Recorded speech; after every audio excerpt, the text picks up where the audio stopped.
Oh boy, what fun. All right, so this is the second video in the Journaling by Fives Revisited.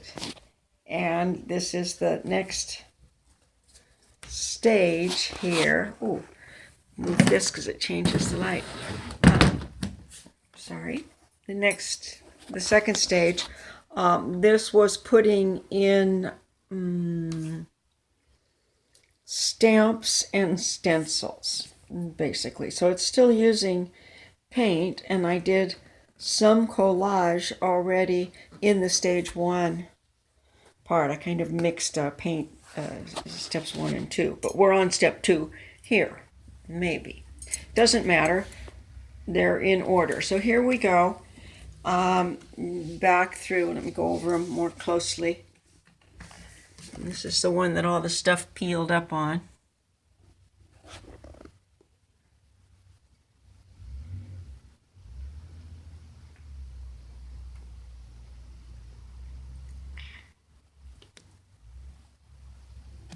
And these, I really had an ocean, beach, waves, theme in mind when I hit it with the blue.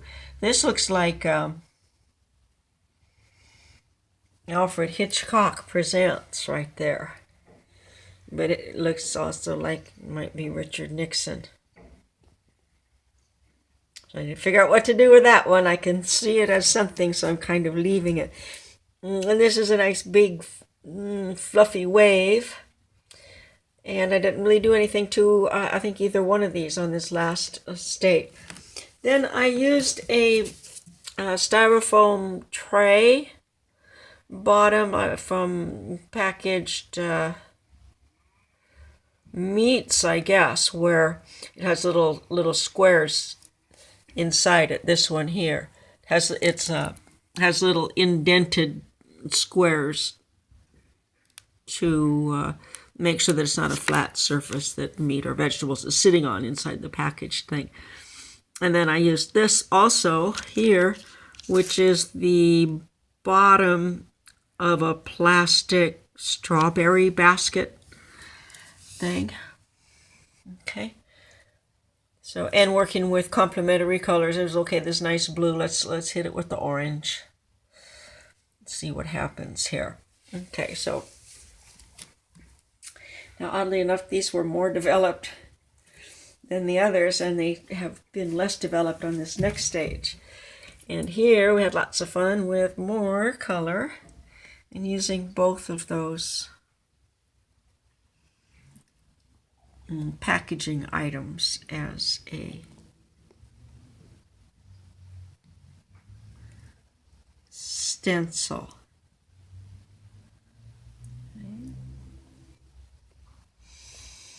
And so I'm calling this stage 2, even though it has stenciling and stamping. This would be, where am I?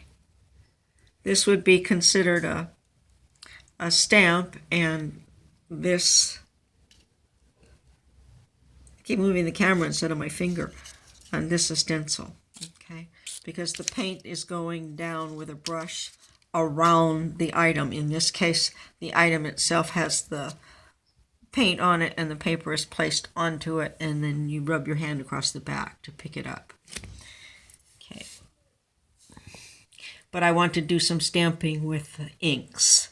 So I'm going to call that stage 3. So what we have here is a finished stages 1 and 2, but I do have a bit of stenciling on it.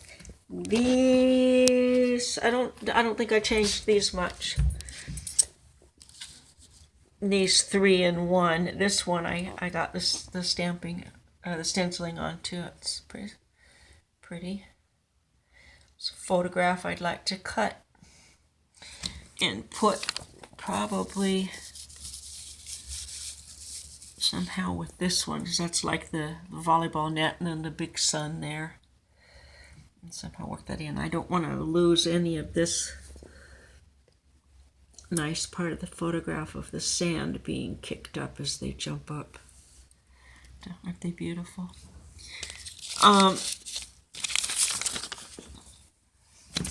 So now these are the ones that I put the texture onto first and then I painted, and I don't know if any pictures of these with only paint on them exist.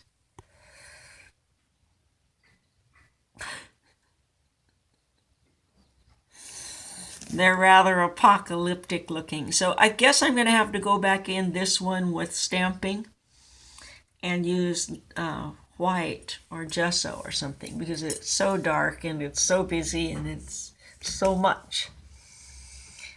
Okay, and then this one had crinkly texture underneath.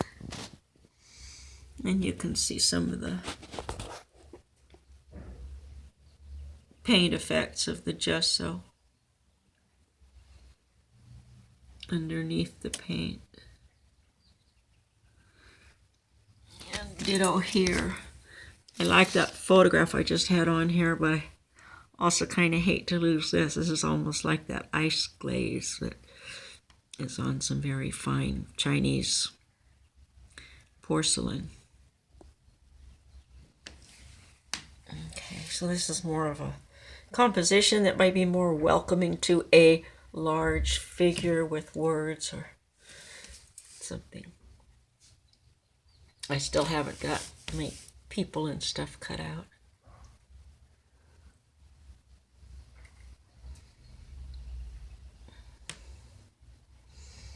I don't know, there's a whole lot to say about it. This is the one that had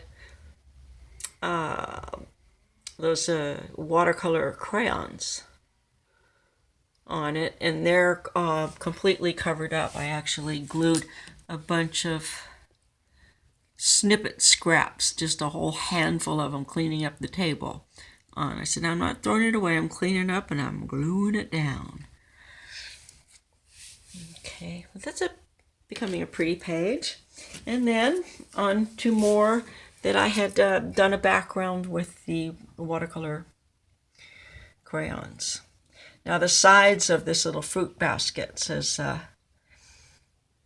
product of USA, but that the side where it's written left to right is slightly rounded, whereas the back side is flat.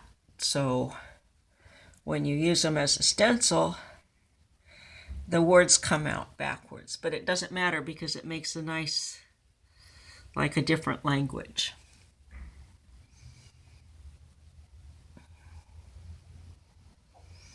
I think here is a bit of what happens with the paper towel when you put it into the wet or damp gouache. It lifts up pretty nicely. And again, these are all these gouache paints that I'm using still. And then these, if you dry brush on it, give kind of the effect of airbrush when you go over this thick stencil. It's not really too good for the brush, and this is with a wet paint, so you get even the recycling mark there on it.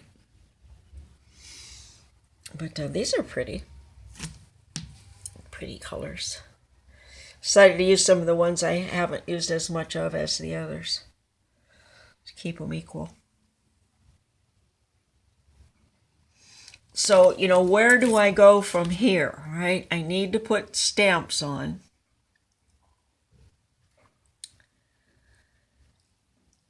And some of those stamps are going to be black, but I also have a little box of stamp pads in colors that I haven't used yet. So again, I think I will give myself a little bit more time to think, but you know, as to which ones I'm going to use on which ones.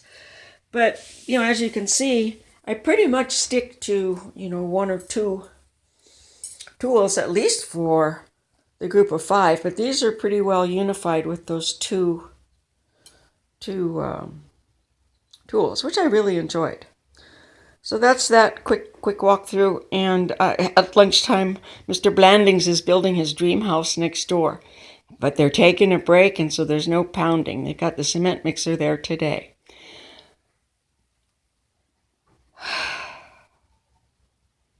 So, thanks for looking. And I wanted to get these done real quick because I need to be thinking about what this next stage is and getting those photos ready.